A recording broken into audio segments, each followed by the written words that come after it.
You're listening to the live broadcast of the Social Good Summit, coming to you from Alisa Hotel here in Accra. Dr. Grace Bediako, what would have been the challenge in achieving much more than we did under the Millennium Development Goals? We're still working differently on different tracks.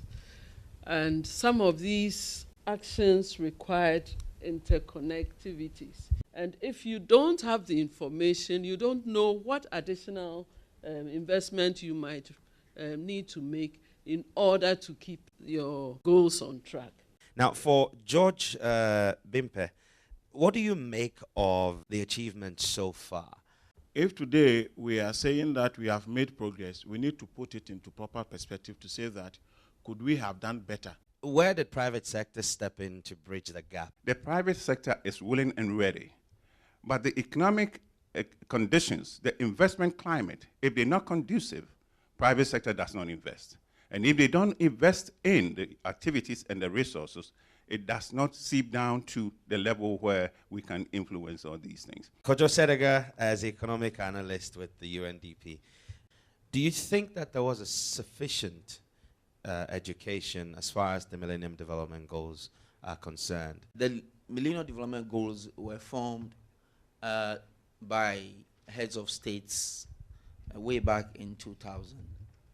And that actually the UN, we found out that was a flaw in the formulation. And so that is the more reason why when we were doing the SDGs, or the Sustainable Development Goals, we started from the bottom. Instead, we went into communities to ask people about what development they want. What lessons do you think we may have learned or need to learn as we go forward? What has been the history in this country is that anytime we have to embark on a journey like this, people are interested in only protecting their territories in terms of what they implement. We need to give true meaning to transparent and accountable governance in such a way that citizens own this process.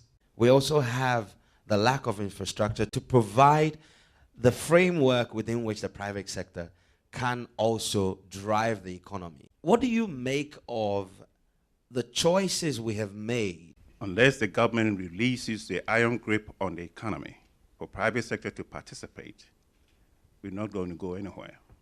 There must be a new approach to how we do things. Our policies should be redirected in a way that the influence of private sector will become prime, instead of government leading the crusade that government this, government that, government that. Because we've done that since God created Adam, and we haven't achieved any successes. At the end of the day, somebody got to invest in the money. And who has the money to invest? Private sector. There's a clear policy misalignment. How are we going to get around that? The linkage between government and private sector and government and civil society, that linkage should be well coordinated. Going forward, how does our political climate make for the achievement of the Sustainable Development Goals? I wish that the younger ones will listen to me and say that, excuse my word, to hell with the partisan politics. I am going to hold my government, my party, my MP, my whatever are accountable, irrespective of what I believe in. Because at the end of the day, if you do not do that, you give that person the power to continue to do the very things that impede your own progress. Development is not done by the private sector. Development is not done by the state. Development, it is not done by the civil service, but by individuals in a state. To me, the ownership is all of us, but with champion institutions that will lead in the implementation.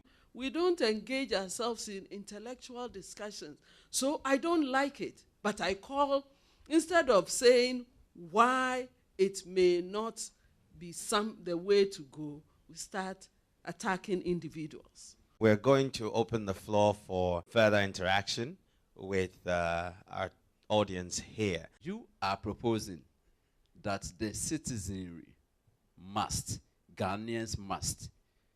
Are you not relegating the role of leadership? How can we say that in 2014, 90 people died of cholera?